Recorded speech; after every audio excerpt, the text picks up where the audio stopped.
Well, thank you for joining us today. I want to start out by thanking those who are behind the cameras here, who are working in this operations center, first to help respond to COVID-19, now additionally to help respond to Hurricane Hanna. Any hurricane is an enormous challenge. This challenge is complicated and made even more severe, seeing that it is sweeping through an area that is the most challenged area in the state for COVID-19. Our hearts go out to everybody in the entire region affected by the hurricane. Our efforts will go toward addressing those impacted by the hurricane with a concentrated focus on making sure that we as a state do all that we can to continue protecting everybody in the swath of the storm from the spread of COVID-19. The most important thing I could say today is to issue a reminder to everybody in the state of Texas that just because a hurricane comes to the state does not mean that COVID-19 disappears. This is a time in response to a hurricane where sometimes people will come together to shelter, come together just as close family, come together as friends, come together to respond. That coming together will continue to provide the ability for COVID-19 to transmit from one person to another. Hurricanes can be deadly events. Unfortunately, I have not yet heard of a death resulting from Hurricane Hanna. But we cannot allow this hurricane to lead to a more catastrophically deadly event by stoking additional spread of COVID-19 that could lead to fatalities.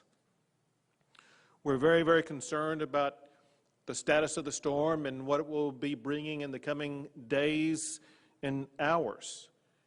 We are seeing hurricane-level winds lash the shoreline. We are already seeing and will continue to see dramatic waves of flooding, including flash flooding that will come upon people suddenly. One moment they will be in an area, it could be all the way over to Laredo, where it seems like there is a little rain, and then moments later, they could be awashed in water up to their doors if they're in their cars, up to their knees if they're walking around.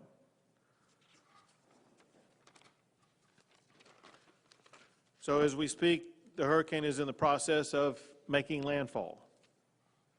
The highest risk, as I pointed out, is heavy flooding in many regions, most of all in the Rio Grande Valley area, where people should expect to experience flash flooding and severe high-level flooding.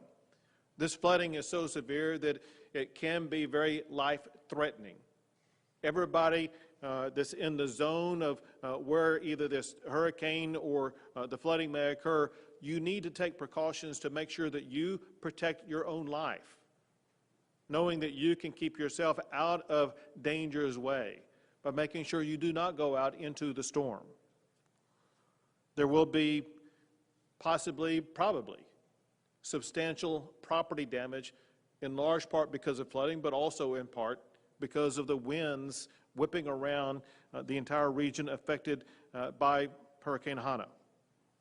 In some areas, especially along the coastline, especially in the Corpus Christi, Nueces County area, you can expect storm surges of up to 4 to 6 feet. Comprehend that size. You will see a storm surge as tall or taller than most individuals in Texas. So that shows you the size of the waves that could be coming in and how threatening it can be to the lives of the people in the area. Do not go into that storm area knowing that it could take your life from you if you do so. We also do want to point out the possibility of tornadoes. There has already been one tornado warning northeast of Corpus Christi. There could be others arise, and it's always to be anticipated and expected in the course of a hurricane coming onshore. So in this regard, and also with flooding, it's so important that everyone in the region affected by the hurricane stay tuned to local news agencies and local alerts, so you can be aware of a potential tornado in your region, you can be aware of potential rising waters in your region, so you can take the action that's recommended to make sure that you can be as safe as possible. Already, in response to this hurricane, I have issued a governor's disaster declaration for 32 counties in Texas. This provides the governor the ability to waive statutes or administrative rules that may hinder the response or the recovery. This declaration provides Texas the ability also to ask the federal government for assistance in response to Hurricane Hanna. I'm also issuing a federal emergency disaster declaration request. This request is for public assistance, direct financial assistance, and hazard mitigation assistance. For public assistance, it would provide funds to assist communities responding to and recovering from major disasters or emergencies declared by the President. The direct financial assistance would allow us to access direct federal assets to meet critical emergency protection requirements, for example, for federal search and rescue teams. Hazard mitigation would also be a component of this, and it would provide assistance for actions taken to prevent or reduce long-term risk to life and property from natural disasters. I'm proud to say that we are partnered today by both FEMA and the U.S. Coast Guard as the state and local governments respond to this challenge. Speaking of local governments, I've had the opportunity to speak to many of the local governmental leaders in the pathway of the storm over the course of the past 24 hours. And in typical Texas fashion, they were prepared for this storm, working with the residents of their communities, making sure that all was being done to both prepare for and to gird for the forthcoming storm. We have with us a team of state agencies that are stepping up to assist local communities in responding to Hurricane Hanna. With regard to the Texas National Guard, they are providing 2 ground transportation companies, which equals a total of 100 personnel. One of those companies is going to be in Weslaco, the other in Corpus Christi. They will provide 20 high-profile vehicles. 2 more of these ground transportation companies are on standby if needed. They will also have helicopters on standby as needed for rescue missions. The Texas Military Division also is providing 17 mobile testing teams focused on shelters. When I'm referring to testing teams, I'm talking about COVID-19 testing teams. We will be responding in the way that we typically respond to a hurricane, but on top of that, we will be responding in ways that respond to the COVID challenges, and that includes these military division operated testing teams to make sure that we will be able to continue to provide the COVID-19 tests that are needed to help secure the region from the spread of COVID-19. In addition to that, the Texas Military Division will also be working to sanitize shelters where people may be sheltering in place in a way similar to the way that the Texas Military Division sanitized nursing homes to do everything they can to eliminate any type of COVID-19 germs in the shelters that people may be seeking safety in. They being the Texas National Guard, are providing 100 medical personnel available to help with those who may be sheltered. The Texas Department of Public Safety has 390 personnel staged to respond. They are providing 4 helicopters, 2 search planes, 6 rescue boat teams, and can also assist in security operations in the regions affected by this, as well as assisting local law enforcement agencies to make sure that all their duties are adequately addressed.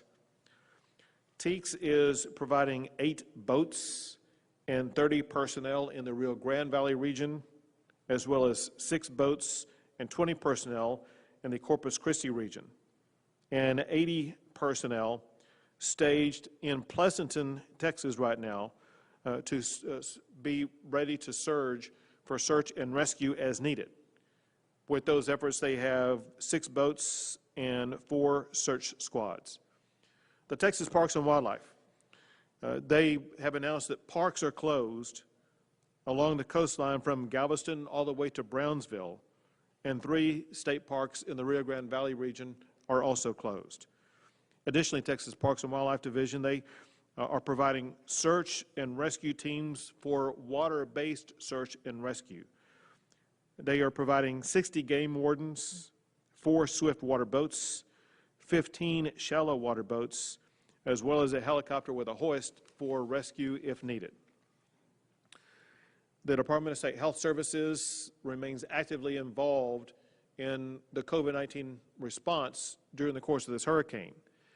Related to that, they are setting up medical shelters. They will primarily use these medical shelters to provide for those who have medical needs but don't need to be hospitalized. One of these shelters will be set up at the Freeman Coliseum in San Antonio with the capacity of being able to treat and hold up to 100 people. There will be an additional facility prepared to be open in Pharr, Texas, where they will be able to set up and treat up to 40 to 60 people. The Texas Department of Transportation they actually worked in advance to clear culverts and ditches in the area to be prepared for the oncoming rains and flood waters. They are working on road closures, and they are providing 30 high-profile vehicles on standby. They have a website address you can go to check out for closed roads, and it's called drivetexas.org. That's drivetexas.org to find out about road closures in the area impacted by Hurricane Hanna. The Texas Division of Emergency Management, Chief NIMKID will tell you more about that, but I will tell you that they continue to surge personal protection equipment to the region. We know that there will be even an escalated need for access to that personal protection equipment.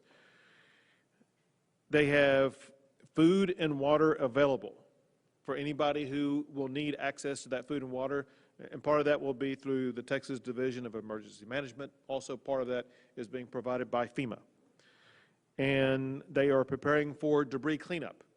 We all know in the aftermath of a hurricane, debris cleanup is something very important.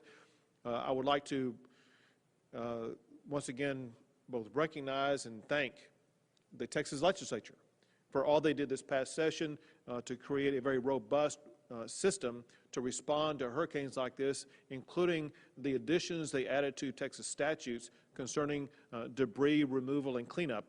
And it means that Texas is even more prepared to deal with Hurricane Hanna than we were in the aftermath of Hurricane Harvey. So I will pass it to NIMKID, but before I do, I want to emphasize one thing once more, and that is as people are doing everything possible to protect their lives and loved ones from the storm and the damage the storm can cause, I strongly urge you to remember to do everything you can to protect your lives and loved ones from the transmission of COVID-19.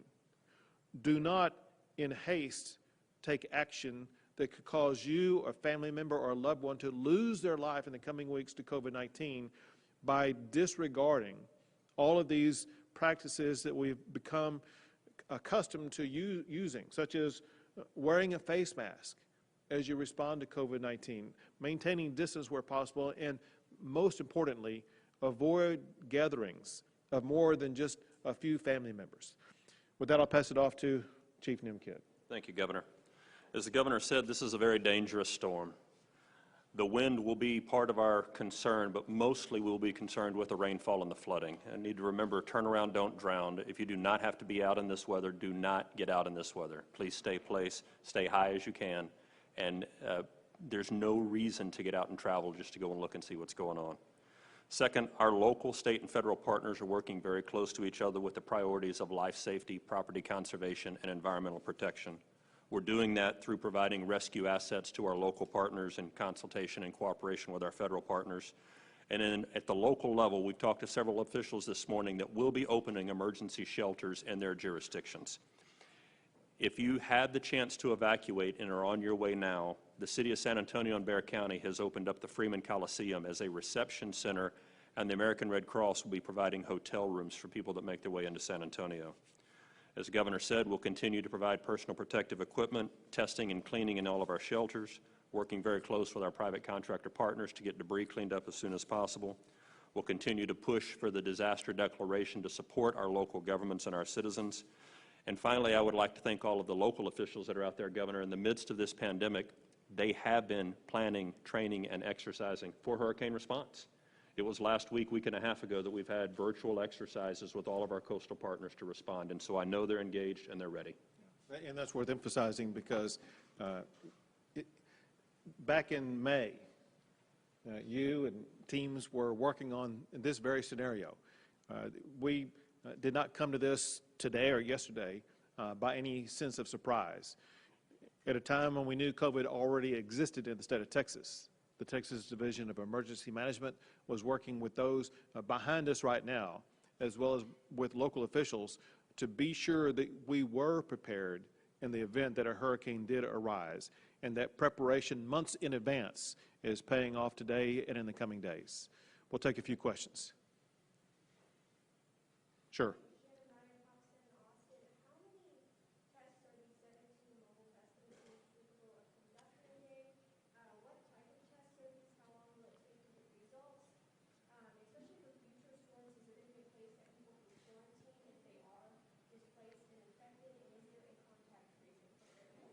Sure.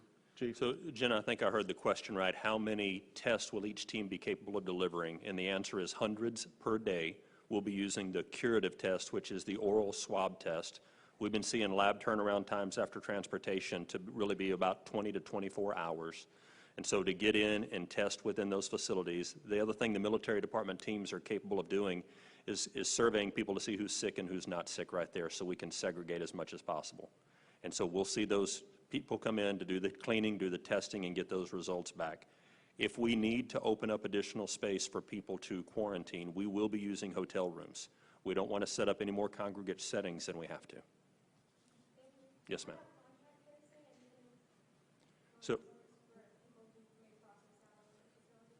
So shelters, normally when you come in, you check into a shelter, so that at the local level, the folks running those shelters should have the names and addresses of the people that are in the shelter. If there is a positive, that will be the basis to do any contact tracing at the local level. Yes, ma'am. Yes.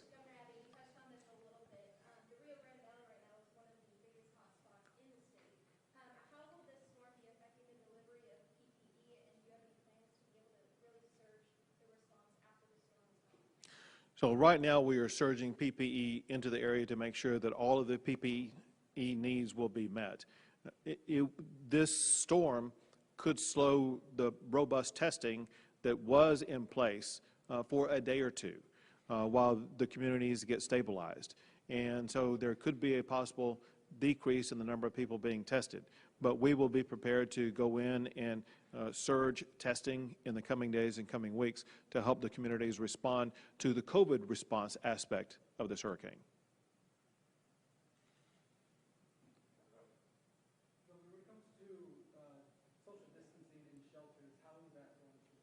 So as Chief Kidd was talking about, we planned in advance for strategies to make sure that in people who are going to shelters in response to a hurricane, that it would be different than what has been done in the past. In the past, they've been going to gymnasiums or convention centers, things like that, where you would be bringing a lot of people together. Here it's important to keep people separated, and hence we have hotel rooms set up to make sure that family units will be able to stay in one hotel room themselves without exposing themselves to others. Quick follow-up to that. With the Freeman Coliseum in San Antonio, how does that kind of come into play with COVID testing? Sure. Go ahead. Sorry, Governor. Two aspects of the Freeman Coliseum. One would be the medical sheltering aspect of it, of where you would have people very much separated. The second, the Freeman Coliseum, how we used to use that as a shelter reception hub, will now be a hotel reception hub. So we spoke with the Vice President of the American Red Cross last night. They're providing hotel vouchers. If they run out of vouchers, we will contract for hotel rooms. But the idea is you come and check in at the Freeman Coliseum and then go to your hotel, not go to a shelter unless you have a medical need. You'll be determined if you need to go to a hospital at that point, and if not a hospital, then you'll have the medical shelter if you have medical conditions that require such. Just out of curiosity, do you know about how many hotel rooms the state has prepared for people who are looking for shelter? Well, it's not a busy travel season in San Antonio right now. We talked to the city manager this morning, and he says they have plenty of rooms. Facilities that house vulnerable populations like nursing homes, what guidance and assistance are they being given this hurricane season?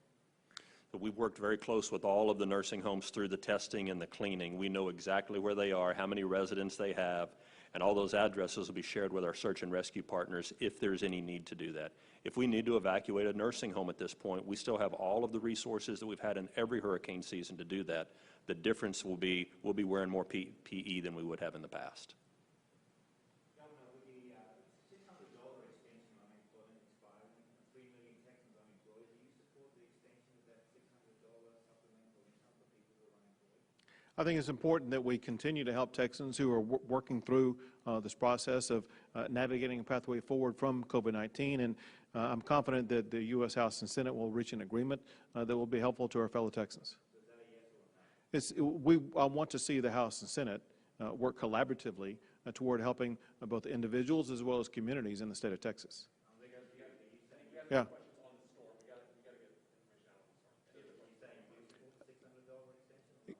I support the United States Congress working with the President to help fellow Texans in the way that they find is going to be most important and effective.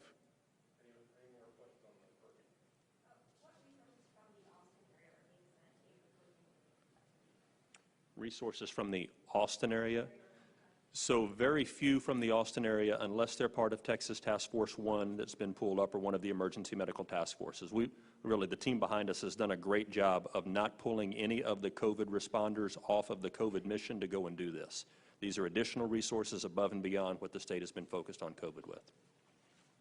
How do you divide the PPE surge between the first responders and the people that may need to go to a hotel room or go to shelter or who are We make sure everybody who needs PPE will get PPE. So you'll know, and they've done such a fabulous job of making sure that we have ongoing supply chains of PPE, that we have plenty of PPE available to make sure that the PPE needs of everybody both affected by the storm and affected by COVID-19 will be able to receive that PPE.